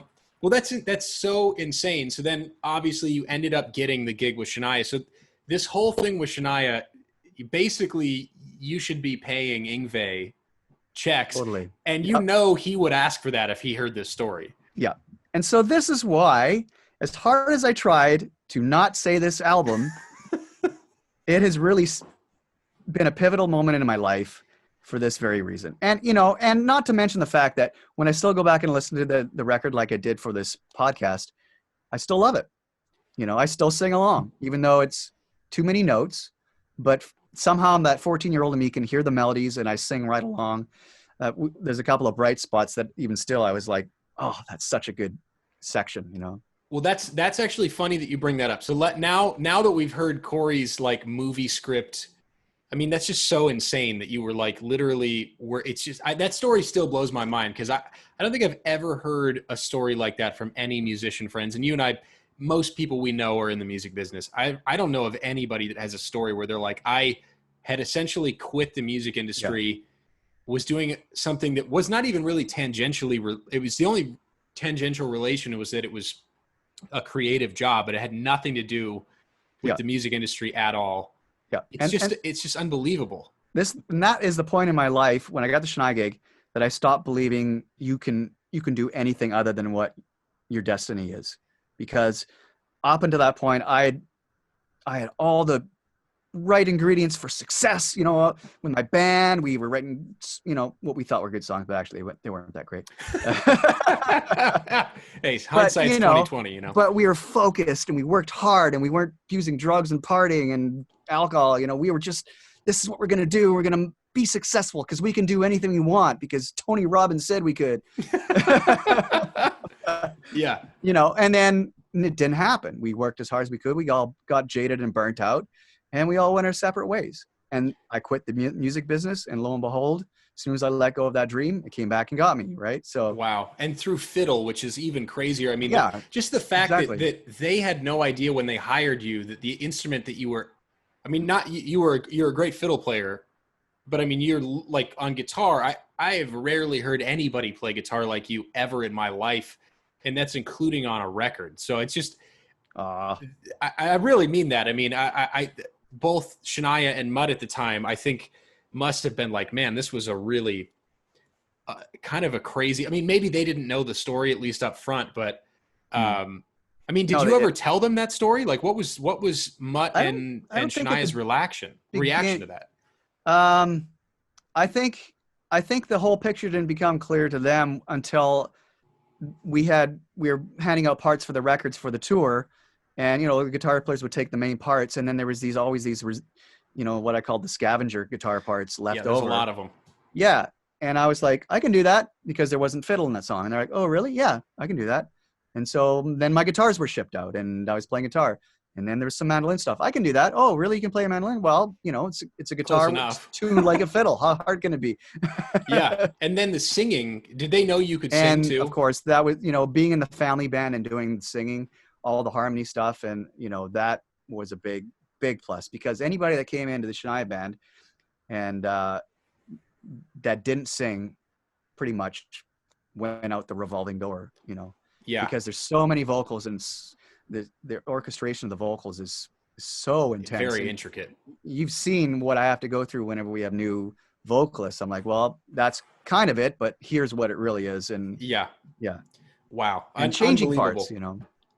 It's just amazing. I'm glad. So now I hope it's very clear to people why you chose the Yngwie album. Now let's hop into the Yngwie album because weirdly enough, my introduction to Yngwie would have been almost at the exact same age as you, because I started playing guitar when I was about 13, when I was in like just about to go into 8th grade.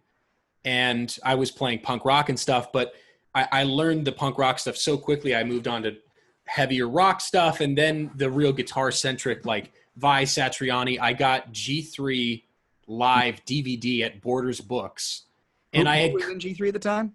Well, it was pretty much always Satriani and Vi, and then they brought a third guy. Like they had brought Eric Johnson out. Okay. And I bought that subsequently after this too. But the first one that I bought was the one with Yngwie.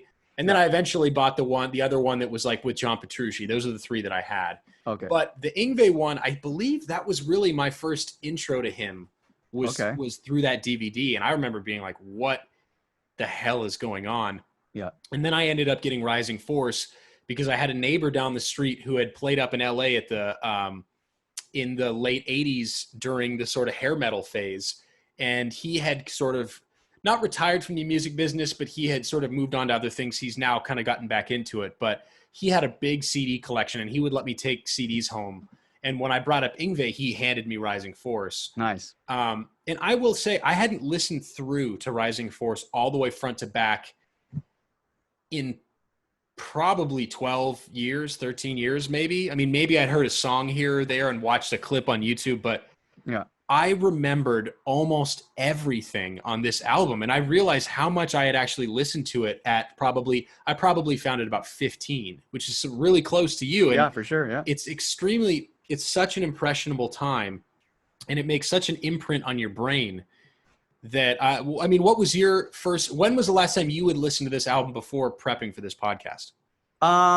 Maybe 5 or 6, 7, 8, 9, 10 years ago. Do you remember your reaction then? And why did you listen to it? Why did you put it on? It brought back old memories. And like I said, I would sing all the melodies and wait for the big moments. And yeah, it's definitely, it's stood the test of time for me. Those 4 first albums up until Odyssey, where Joe Lynn Turner was the singer, which was the definitive moment where Yngwie tried to do a commercial rock and with vocals kind of thing. Yeah. Now, I don't really know those albums as well. I know Rising Force, but here's the difference. If we're going to talk about your 2 records, the Queen record is all the things that we said it was. Yeah. It's arrangementally unbelievable, and it's all the recording techniques. Yngwie's Rising Force is almost the exact opposite of all of that. Yes. The arrangements all could potentially be improved a bit. They're not bad, but they're not like methodically thought out. It's not a studio album. To be honest, listening back to it, my biggest criticism is probably the tones, other than maybe his lead guitar tone. And I thought that at the time, but then I found out it was like recorded on a 4-track or 8-track tape, Which is not surprising, but the drum sound is very dated, right? The drum sound's extremely dated. Because they were probably bounced so many times just to get that,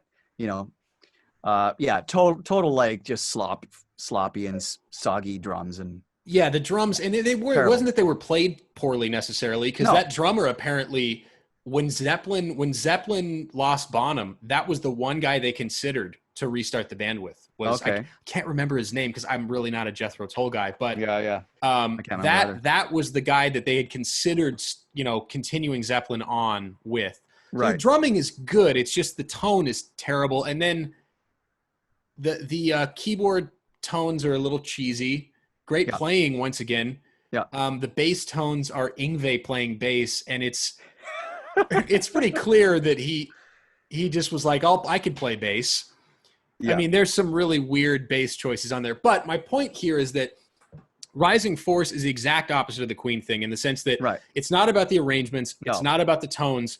It's entirely about a genre-defining moment that this album came out. And I know at that age, at like 15 or so, I had heard Satriani and Vi. Obviously, I went and bought G3. But I didn't really know diminished seventh arpeggios and the harmonic minor scale, and subsequently the modes, and particularly Phrygian dominant, which is an extremely it's heavily utilized by Yngwie on all of his stuff, and really anybody who's in the neoclassical world after that. But this this record really defined for me that sort of sound of those modes and arpeggios that I had never heard before. Yeah. And sweep picking, right? I mean, that was the first time I heard sweep picking. But he does it less than I remember. Listening back, I was like, he's not doing it all the time. He definitely does it, but not as much as like you would think Yngwie would, where it's just like, oh, that's like the whole record is just him. Right. But up until that point, any arpeggios I'd heard had been finger tapping arpeggios. Right. Yeah. Well, weirdly, there are videos of like Chet Atkins doing sweep picking, but it's very different. Yes. Not the same. And oddly enough, I came across a guy before Yngwie that actually showed me that sweep picking before I'd ever heard Yngwie do it. Really? Was it Chet Atkins or was it Les Paul? It could have been Chet Atkins. It was one of those two guys. Maybe Chet Atkins had definitely done it. Maybe Les Paul had done it as well. Yeah. And I still remember that lick that guy showed me that was from, I guess, Chet Atkins. Wow, that's crazy. Yeah. But to be fair, though, nobody had done it like Yngwie with that amount of distortion and that cleanliness of a fiddle. Or not a fiddle, I guess you'd consider it a violin. That's right, without making it sound like a jangly chord, right? Yeah. Having every note be separated, which is extremely hard to do with a guitar with that much gain. A very, very, very difficult. Now, let's talk about one other thing that I think was a very different thing about Yngwie, and something that surprised me and was a pleasant surprise going back to this. People shit on shredding all the time, and I do feel like a lot of time it is warranted. But one of the differences with some of the early shredders, and you could put Van Halen on that list in some ways, because some people are like, oh, it's just guitar acrobatics. With these guys from this era, they had spent so much time in bars and playing in bands that their rhythm and timing and time feel was actually really advanced. Now, it might not be that laid-back funk time feel that you consider like pocket, like James Brown, but Eddie Van Halen, for instance, is very much ahead of the beat a lot of the time, but he always is in this. He always knows exactly. It's an intentional ahead. He's pushing the beat, right? Yeah. And his timing is great. Yeah, creating an energy. Exactly. Yngwie's another example of he clearly had spent an enormous amount of time playing in groups where he was absolutely in need of keeping great time, not only while playing rhythm, but while playing lead. And that was the thing that I noticed. His rhythm guitar is good and functional, but his rhythm guitar in the lead playing is something that most modern day shredders, I guess you would call it, they don't have, because they're like bedroom guitar players. They never played out live with people. They have no concept of playing with a band or really being in the pocket. Yngwie has that even when he's absolutely fucking shredding his balls off. And that seems like a big differentiator on top of the genre defining aspect of it. The reason this stands up. Well, yeah, and that's a good point. And when this album came out, he was probably like, I forget how old he was, like 18 or 19 years old or something like that. I don't think he was that old, because I think I looked it up. I think he was like younger than that. No. I think he was a little older than that. I think he was in his like. I think he was like. Well, let's look it up. I think he was late teens when he sort of made an appearance. Well, are we talking when he came out with this record, or are we talking when he joined Alcatraz and stuff? I thought it was this record. So Yngwie was born in 1963. So he was 21. The album came out in 1984. Or 23. The album came out in 1984? Yeah. Okay. Because I thought... Oh, no, sorry. Jesus, my math. 21. He was 21. Okay. Yeah. So then I guess he would have been 19 when he came out with Alcatraz or... Well, had you heard that stuff with Alcatraz, or just retrospectively? After the fact, yeah, totally. Yeah. Well, let's talk about some of the specifics about the album. What is your favorite track on Rising Force? Okay, so, the big hit, obviously, is Far Beyond the Sun, second track, and that probably is still one of my favorites. But the moment that I look forward to the most listening back on the album is in, I think it's called Little Savage. That's a great tune, man. Yeah. It's so killing. I didn't know the names of the songs as a kid because there was no singing, right? And I had a cassette, so I didn't really look at it. I would fall asleep to it, and it was just like one big album, I kind of feel the same way. I know so Black Star and Far Beyond the Sun. Far Beyond the Sun and Black Star were obvious, and the other one, because I also really liked it, was Icarus Dream Suite. And this, as a 14-year-old, I thought this was his song, which it partially is, but it actually comes he had altered from, it. Yeah. And I didn't know this till years later when I was watching a movie. I'm like, the backing track on it was like this orchestral thing. And I'm like, holy fuck, they took an Yngwie song and they put it in this movie. Like, he's as influential as he says he is. He really is. Yeah. And then I realized later that he actually had taken that song and adapted it to this album. So it wasn't really his melody. Yeah. That didn't take anything away from the song. I still like it, but it I just thought that was his song. And so many people were, Richie Blackmore said Highway Star was his adaptation of, I can't remember what classical piece it was, but the melodies are theirs, but he just stole the whole chord progression from some classical. Everybody was doing that. And you can't copyright a chord progression, right? You can only copyright a melody. So exactly. Yep. Yeah. But in Little Savage, there, the actual song as it starts is not that great to me. I like it, but the middle section just blows me away every time I hear it. What's the riff? What's the riff there? It breaks down to a real like ballady type thing, and it just feels, to my 14-year-old self, it was very emotional and very heartfelt performance, with a lot of melody. And then it breaks into this harpsichord thing, which is kind of in a different key.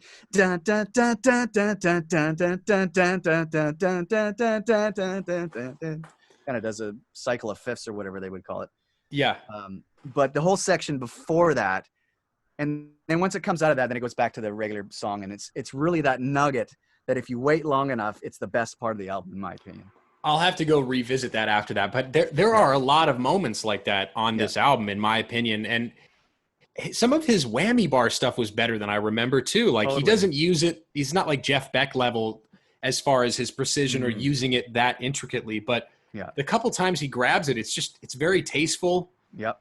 I have to say, his bluesy playing as somebody who's a big blues nut is kind of great. Now, I know it's not coming from the OG guys. Like, he's getting his blues playing from Richie Blackmore. Right. You know what I mean? Like, and actually going and researching this album, the first album that he got was, I think he was 7 or 8, he said, and he got Fireball by Deep Purple. And weirdly enough, I went and listened to it. There's almost none of their classical type stuff on that album. This is before Machine Head, which had like Highway Star, which is very, but the blues rock guitar playing on that is absolutely traceable. Like when you listen to Yngwie, all of his blues pentatonic stuff is Richie Blackmore. No doubt. Almost all of it. It's kind of amazing, but his timing, even on the blues stuff, his time feel and the bends are really accurate and like... And even though his vibrato is wide, it's not as wide as some of the shredders from that era that I really don't like at all. Right. That's one thing I definitely got from Yngwie too, is the vibrato. It was always so very well defined and exaggerated compared to a lot of other players. And that appealed to me at that age, and I still have that a bit in my own playing when I do play too. So I definitely got that from him. Yeah, but, I can hear that. Did you learn any of these songs? Like, did you ever actually sit? Because I can imagine you'd have to really sit with them. And I wasn't good enough to play that stuff back in the day, so I would learn parts of it. Like obviously learn Far Beyond the Sun, the intro. And I never really had an arena to play it once I learned it. So I played it and then I forgot it, so I couldn't whip it off now. But certain, there were some diminished arpeggios that I was like, I got to learn how to do that. And then I'd just learn how to do that. And I still do some of that. In fact, I did it in the project they were not allowed to mention. Yes. Yeah. I'm almost in the exact same boat. When I was like 15, I could learn little, interstitial parts in there and I could pick out little melodies, but I could learn the overall arpeggios, but especially some of the faster picking stuff that he does. Mm-hmm. It's really unbelievable how clean he plays it. I mean, I've listened back and how effortless it seems when he does it. Right, it's insane when you watch him. Yeah, his hands are massive. He's got the biggest hands in the world. Sausage fingers. Here's a funny thing that I saw in prepping for this, and then we can sort of wrap up the talk about the Yngwie stuff. So there's some interview. About bass playing it. Oh yeah, we'll do that in a second too. Okay. So there's some interview online where he's being interviewed, I think in Sweden, and the interview's in Swedish with like subtitles. So I don't know how accurately they portray this scenario, but they bring up Richie Blackmore, and he holds up Fireball and explains like that this was the first album. And then the guy goes, well, did you meet Richie Blackmore, and how nervous were you meeting him? And his response was something along the lines of, well, by the time I met him, I had pretty well established my own style. And to be honest, he was more excited to meet me by that point. That's what I'm talking about. This is his childhood idol. And he's just like roasting him and being like, yeah, he was more excited. It was just like, and that's why Yngwie's Yngwie. Yeah. Nothing else needs to be said there. I mean, there's a whole lot of stories like that I'm sure you and I have heard from numerous people in the industry. It's hilarious. It's really, as long as you're not directly around it, it's kind of really funny. But I just thought, I was like, man, I cannot imagine saying that about like Clapton or one of these guys that was really like honestly, my I was idol. way better than Clapton by that time, so it wasn't such a big deal. Dude, the way he said it, and he was so casual about it too, and very much like not being ironic in any capacity. No. Some of his bass playing, let's talk about this. Yeah. I think he thinks it's just a big guitar. Well, that's exactly his approach. Yeah. But let's just take away his guitar playing. Yeah. And imagine that he was the bass player on that record. I don't want to. I don't know. No. He would be on the cover of Bass Player because of it. Because it'd be like, what the hell? Because he's playing it like a guitar. But if it wasn't Yngwie playing the bass and he was a bass player on another album doing that. Yeah. I mean, it would be like Billy Sheehan status. I mean, he really was playing like literally the same lines from the guitar on bass. Right. That's some of the moments where I'm saying arrangementally, there's some just like, what the hell was that there for? Yeah. Where there's a break and there's a big like bass fill. It's just like, what? It makes there's a couple moments like that where you're just like, I don't know why this is here. Right. Well, because it is Yngwie not hiring a bass player and playing his guitar licks on the bass. We make fun of it. But if you took away his guitar playing and he was the bass player, that would be a unique style, wouldn't it? Unique's a good word. I agree. I don't like that kind of bass playing, so it's hard for me to be like truly right. But you'd see guys out there on YouTube trying to figure out what he did, right? Yeah. I mean, what did he do there? He's kind of just doing like what Billy Sheehan did, but with a pick, and then just playing the same stuff that he was playing on guitar. Yeah. But Billy Sheehan can play the rest of the song too, in a way that feels like a bass player, but still. Well, I mean, I didn't notice it not feeling like a bass guitar part in the rest of the album. You know, you're right. Sounded like bass until he started playing like guitar. I think you're right. I will say I was amazed how memorable this album was to me and how much of an effect it really did have on whenever I hear diminished seventh arpeggios or sweep picking or harmonic minor or Phrygian dominant, I immediately think of Yngwie. He's sort of cornered the market on who is the guy who popularized this. And once again, that is why this record, on top of your amazing story of why this album affected your life, why this album is actually really important. And that's where the unnecessary hate for Yngwie comes from. And like you said, it's because of him saying crazy shit like he did. Yeah. But there is a factor of, if you take, let's say you take those first four albums, that is like Mount Rushmore stuff for guitar. I mean, really since Van Halen, he was the next guy that defined a genre and a style of guitar playing and has still never been touched. Nobody's done tapping in a way that's as musical as Eddie since then. They've really actually bastardized the genre, and it makes people now retroactively look at Van Halen like it might have been sort of gimmicky because so many people copied it. It's the same thing with Yngwie. All of the copycats have made it seem worse and more masturbatory than it actually was. Totally. You could put on a pedestal Van Halen, Steve Vai, Yngwie Malmsteen, from that genre I'm talking about, that era in time, as the family tree of what happened after that. And then And Satriani might be Satriani, I there was gonna say. for the songwriting aspect of it. I mean, Right. he's a great Yes. guitar Absolutely. player, but he's clearly the best songwriter out of all of those guys. Yes. There's Yes. a reason Exactly. his songs have been on the radio and in Yeah, movies. And I would agree with that.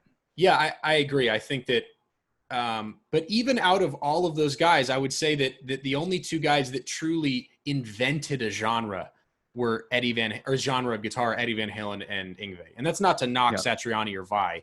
Yeah. But what they did literally did not exist in any capacity before. That's right. And there's still techniques that, like, when you see tapping, it's Van Halen. Yeah. And when you see any form of tapping, the Mean Street type stuff and Hot for Teacher and Eruption, same thing with Eddie. Totally. All right. Well, we're going to wrap up here. We've been talking for a long time. Yeah, I thought we'd be talking for 15 minutes or something, and I'd be done. Right? Well, by the way, when we hang up, stay on the line. We'll chat about some of the Cory. Cory is my gear and tech guru. So it's the reason, on top of the fact that I wanted to talk with Cory, is he's so great with understanding microphones and all these different setups. I wanted to ask him for his advice, and I really trust Cory's approach to tech and gear. I just want to say thank you for being here. Because we talked for so long, I'm probably going to break these up into two different episodes, because we really dove deep into all the different aspects. Is there anything that you want to say to this yet to be named podcast, the listeners of the podcast? Cory is in a wonderful band called Took. That is the greatest band in Canadian history, with a bunch of members of Slash's band and our friend Shane Gallus, who fact played with Yngwie. He played with Yngwie during kind of his sort of like second heyday, I guess, in those early 90s, right? Yeah. And Shane is also, I toured with Shane in Japan. He played with a band called Bees, which is the biggest, most famous band in Japanese history. And Shane's an unbelievable drummer. They have a band that, do you want to give a brief explanation where people can find Took's albums and gear? Yep. So anywhere you listen to stream music, you can find Took. Just go to you can go to tookrocks.com or .ca. Took Rocks. And Took is spelled Toque. A lot of people think it's like Torque without the R, but it's pronounced Took, and it's a Canadian winter hat. To Americans, it's really a beanie. Exactly. Took and beanie are interchangeable. Our Instagram is Took Rocks. Our YouTube channel is Took Rocks. Our Facebook is Took Rocks, and you can find us there, and just type in Took on Spotify or whatever, and you'll find we have two albums, Never Enough and Giver. Giver is Canadian slang for let's fucking do her. I can say, having seen them live, and Cory was the music director for that and had all his typical crazy, like he had set delays in the Pro Tools session. So like automated Todd sing, it was unbelievable. It's what some of the best rock band playing and singing and everything I've ever heard in my life. It's absolutely incredible.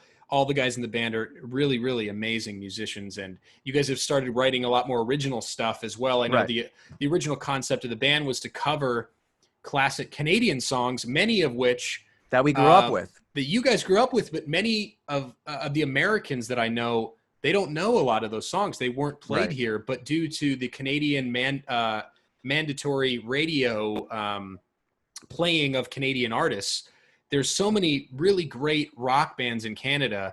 We heard all these here don't know. We heard all these Canadian bands right next to the Rolling Stones, right next to Van Halen, right next to Def Leppard.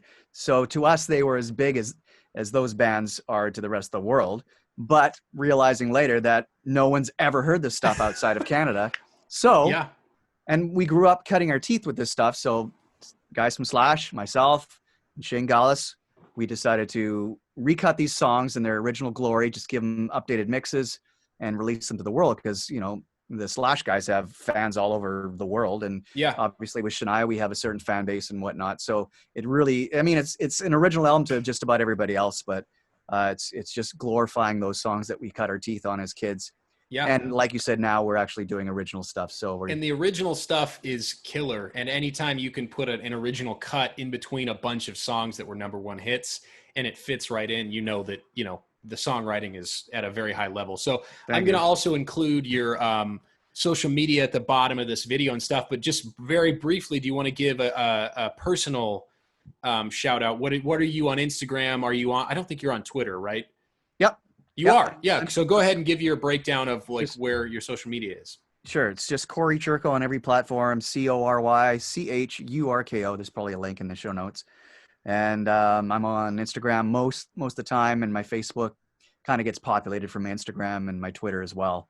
And then I have a very minimal YouTube page that I'm starting to build, but that's where you can find me. Love it. Cory Churko, you are one of the best people I know, one of the best musicians I've ever met. And I'm really happy that you were willing to do this pilot episode with me. So thank you very much. Well, that means a lot coming from you, Josh. I highly respect you and think of you as one of the greats and your career has only begun. So it'll be great to see where you're going. And this is a great platform during these times because you like to talk. No, but it's so true. Seriously, we can talk for hours, and we have already. So yeah, and it's always about interesting things. So I think it's great. So good luck to you. I appreciate that, Cory. And yeah, we'll hopefully see you next week. All right, thank you, guys. Bye, guys.